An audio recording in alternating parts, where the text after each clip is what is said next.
Chers collègues, aussi, merci aux autres qui rendent possible l'organisation de cette fête, aux collègues de l'ASTI, de la STM et à tous les autres participants et surtout au personnel, aux bénévoles et aux salariés qui sont aujourd'hui ici et surtout aussi aux artistes qui viennent sans problème à cette fête du travail, de la culture et de la démocratie active. Alors pourquoi fêter le travail? On peut se le demander. J'y ai réfléchi un moment et j'ai trouvé quelques arguments. Parce que le travail est un élément essentiel de l'être humain. Le travail peut cependant être le meilleur, mais ça peut aussi être le pire pour l'homme. Le travail est nécessaire pour l'homme et l'humanité. Le travail peut être un instrument d'émancipation et d'épanouissement. Mais le travail peut aussi être un instrument d'oppression et d'aliénation. Le travail peut diminuer ou prolonger l'espérance de vie.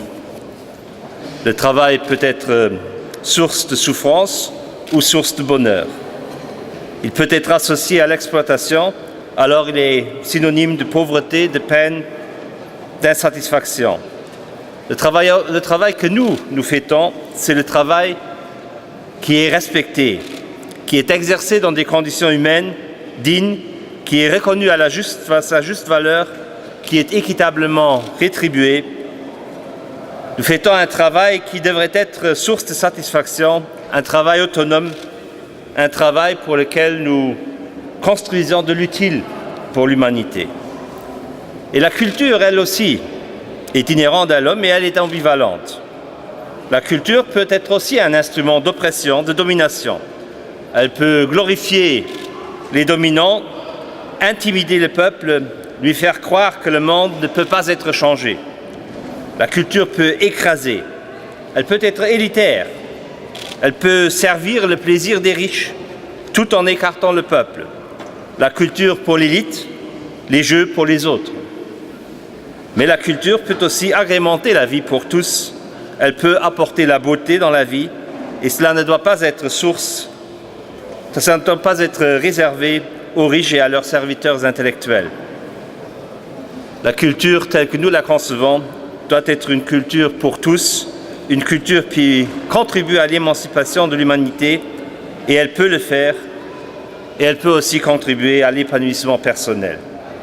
Mais pour réaliser cela, cet idéal, il nous faut la démocratie. Il nous faut une approche démocratique dans tous les domaines.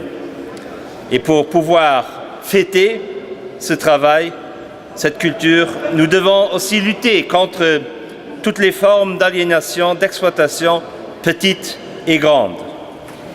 Grandes et horribles, comme dans les usines du Bangladesh qui s'écroulent, mais horribles également dans les entreprises modernes du monde dit développé, où des méthodes de management modernes, où l'idéologie de la compétitivité fait rage et fait des ravages, les méthodes qui rendent malades et surtout qui détruisent le lien social entre les hommes.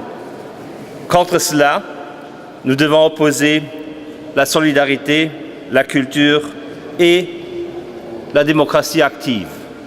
Une démocratie qui, comme cela vient d'être dit, ne se réduit pas à l'acte de voter tous les 5 ans au niveau politique, qui ne se réduit même pas à voter tous les 5 ans pour les élections sociales.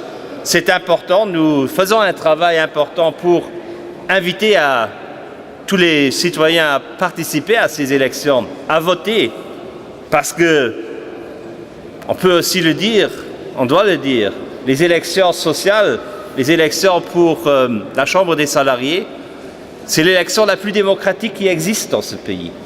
Parce qu'elle n'est pas seulement ouverte à tous ceux qui résident, comme dans ce renvoi à 1793. En France, je ne savais pas, j'ai appris de nouveau quelque chose aujourd'hui. Ça ne se réduit pas à cela, c'est tous les résidents, mais c'est aussi tous ceux qui travaillent ici, même s'ils ne résident pas au Luxembourg. 400 000 électeurs potentiels sont appelés aux urnes le 13 novembre. Et si la majorité d'entre eux s'expriment, utilisent cette voie, c'est aussi une possibilité d'augmenter les débats démocratiques dans notre pays. Et c'est pour cela qu'il est important d'avancer. Et cela peut alors être aussi un appui pour la revendication d'une ouverture de la démocratie politique au Luxembourg, une ouverture vers plus de droits de vote pour ceux qui travaillent dans ce pays. La démocratie sociale englobe le travail, l'entreprise dans son champ d'action. Donc elle ne se réduit pas à ce vote tous les 5 ans. Elle s'exerce quotidiennement.